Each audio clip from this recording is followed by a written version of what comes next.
할렐루야. 오늘도 하루를 허락하신 하나님께 감사하며 하나님 말씀을 묵상합니다. 12월 15일 화요일 묵상할 말씀은 미가 2장 6절로 13절입니다. 미가 2장 6절로 13절 봉독합니다. 그들이 말하기를 너희는 예언하지 말라. 이것은 예언할 것이 아니거늘 욕하는 말을 그치지 아니한다 하는도다. 너희 야곱의 족속아 어찌 이르기를 여호와의 영이 성급하시다 하겠느냐. 그의 행위가 이러하시다 하겠느냐. 나의 말이 정직하게 행하는 자에게 유익하지 아니하냐. 근래에 내 백성이 원수같이 일어나서 전쟁을 피하여 평안히 지나가는 자들의 의복에서 겉옷을 벗기며 내 백성의 부녀들을 그들의 즐거운 집에서 쫓아내고 그들의 어린 자녀에게서 나의 영광을 영원히 빼앗는도다. 이것은 너희가 쉴 것이 아니니 일어나 떠날지어다. 이는 그것이 이미 더러워졌음이니라. 그런즉 반드시 멸하리니 그 멸망이 크리라. 사람이 만일 허망하게 행하며 거짓말로 이르기를 내가 포도주와 독주에 대하여 내게 예언하리라 할 것 같으면 그 사람이 이 백성의 선지자가 되리로다.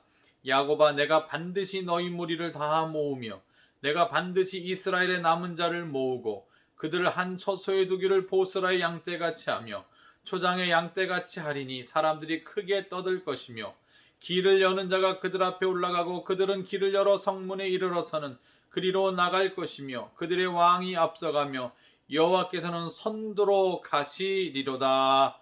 아멘. 오늘 본문은 고위 관리들의 죄악상을 고발한 이후에 종교 지도자들의 죄악을 고발하는 내용입니다. 그 당시의 종교 지도자들, 거짓 선지자들의 죄악을 정말 부끄러운 모습을 그대로 드러나면서 책망하고 있죠. 여러분, 속담에 그런 말이 있잖아요. 싸우는 시어머니보다 말리는 시누이가 더 얄밉다고요? 마치 그와 같은 모습입니다. 유다 고위 관료들이 백성들의 신망을 받아야 될 높은 지위 있는 사람들이 사리사욕을 위해서 엄청난 죄악을 저지르면 누가 말려야 됩니까? 선지자들이, 의로운 선지자들이 그것은 하나님의 뜻이 아니요 잘못됐어. 속히 그 죄를 회개하고 하나님께로 돌아오시오. 백성들을 괴롭히지 마시오. 라고 바른 말을 해야 되지 않습니까? 그런데 유다 고위 관료들이 탐욕으로 백성들의 죄악, 재산과 토지와 모든 것을 강탈하는 그 상황에 의로움을 선포해야 될 선지자들은 그 기능을 발휘하지 못합니다. 도리어 고위 관리들의 편에 서서 그들을 격려하고 이것이 좋은 세상이다. 이것이 우리에게 평화로운 일이다. 고위 관리들과 결탁하여 그들의 범행을 더 가중시키는 큰 악을 저질렀습니다. 미가 선지자가 그들의 죄악을 고발합니다. 입바른 소리 합니다. 그렇게 행할 때 하나님의 공의의 심판이 있을 것을 말합니다. 미가 선지자 같은 바른 선지자가 바른 말하면 그들은 뭐라고 말합니까? 6절에 욕하는 말이라 라고 비방합니다. 하나님의 메시지, 책망의 메시지를 선포하면 욕하는 말이라고 비방하고요.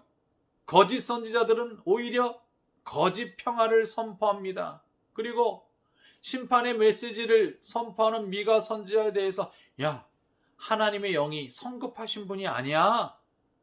하나님 우리를 성급하게 심판하지 않으셔. 우리를 심판하지 않으실 거야. 하면서 위장된 평화, 거짓 평화를 선포합니다. 한마디로 종교 지도자들, 그 당시에 거짓 선지자들은 정치 지도자들과 결탁하여 악행을 더 가중시키는 큰 죄악을 저질렀습니다. 여러분, 옛날에 거짓 선지자들의 사명은 무엇입니까?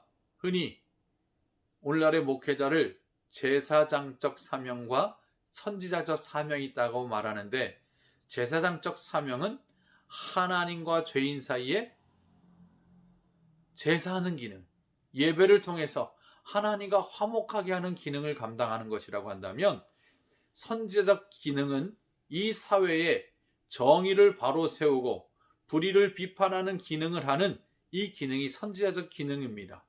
선지자라고 한다면 마치 오늘날의 언론과 같은 역할, 그리고 영적 지도자로서 정말 성도들이 하나님께 예배하는 것뿐만 아니라 이 세상의 불의에 대해서 잘못을 잘못이라고 외칠 수 있는 이 선지자적 기능을 감당해야 되는데, 이 비판 기능이 상실된 거예요. 예? 비판 기능이 상실되니까 이 고위 관리들의 죄가 아닌 것처럼 그렇게 여겨버린 것이죠. 그러면 그 사회가 어떻게 되겠습니까? 엄청난 혼란이 찾아오죠. 사회마다 온갖 도둑들이 득실됩니다. 심지어 어린 자녀를 종으로 팔아버려서 사람들에게 소망이 없어요. 자기 자녀에게 마지막 기대를 걸며 살지 않습니까? 자녀들도 다 이렇게 종으로 팔려나갑니다.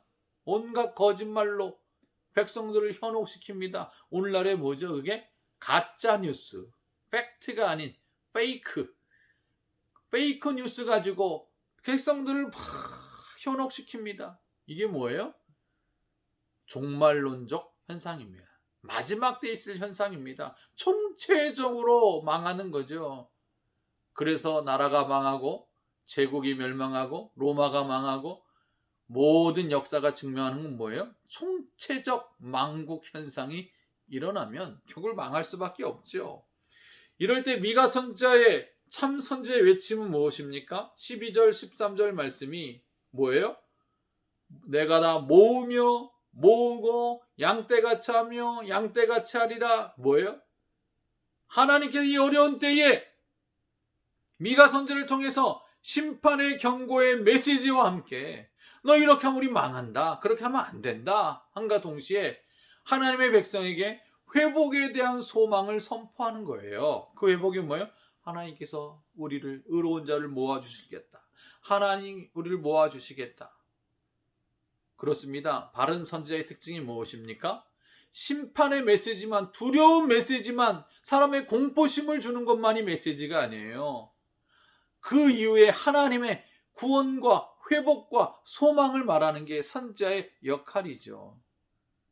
그 선지자의 미가 선지자의 외침이 무엇인가? 13절에 길을 여는 자가 그들 앞에 올라간다. 길을 여는 자 누구죠? 역사적으로는 이제 포로에서 귀환할 때에 그 백성들을 이끌고 본토 회복의 길로 이끌었던 지도자들을 가리키는 것이고, 이것은 곧 마지막 때에 우리 영혼의 목자이신 예수 그리스도를 예표하는 것입니다. 그리고 마지막 소망이 뭐예요? 여호와께서는 선두로 가시리라. 하나님이 선두에 서서 이끌어 가신다는 거죠. 선두에 선다는 건 뭡니까? 인도하겠다는 거예요. 선두에 선다는 건 내가 모든 것을 책임지겠다는 거예요. 하나님이 우리 인생 앞길에 앞서 행하시고 책임져 주시고 인도해 주시겠다라는 거예요. 얼마나 감사합니까? 우리 하나님 어떤 하나님이에요? 우리 인생길에 선두에 계신 하나님이십니다. 우리를 인도하시는 하나님이십니다. 마치 출애굽 후 광야 인생길에 그 이스라엘 백성을 불기둥과 구름기둥으로 그들의 앞서 가야 할 길을 인도하셨던 하나님께서 지금도 우리 광야 인생길에 하나님 불기둥과 구름기둥처럼 앞서 행하셔서 우리를 이끌어 가실 것입니다. 그것은 오늘날의 불기둥, 구름기둥은 말씀을 통하여 하나님의 뜻을 분별하고 하나님의 임재를 체험할 때 우리 인생길은 바른 길이 될 것입니다. 사랑하는 성도 여러분, 하나님이 우리 인생길에 선두에 서 계셔야 우리는 안전하고 바른 길 걸어갈 수 있습니다. 하나님의 이름에 소망을 주시고 이 정말 어려운 세상 하나님을 선두에 세우시고 하나님들을 따라가는, 예수님들을 따라가는 믿음의 사람으로 살아가시기를 우리 주님의 이름으로 축복합니다. 하나님 아버지, 어렵고 힘든 때지만 하나님이 우리 인생의 선두에 서 계셔서 우리를 인도해 주시고 책임져 주심을 믿습니다. 이 믿음으로 어떤 일을 당해도 낙심하지 않고 넘어지지 않고 다시 일어서게 하여 주옵소서. 이 아침에 드리는 기도를 받으시사 응답해 주옵소서. 믿을 때에 내 영혼의 목자 되신 예수님의 이름으로 기도 올리옵나이다. 아멘. 할렐루야. 오늘도 믿음으로 승리하세요.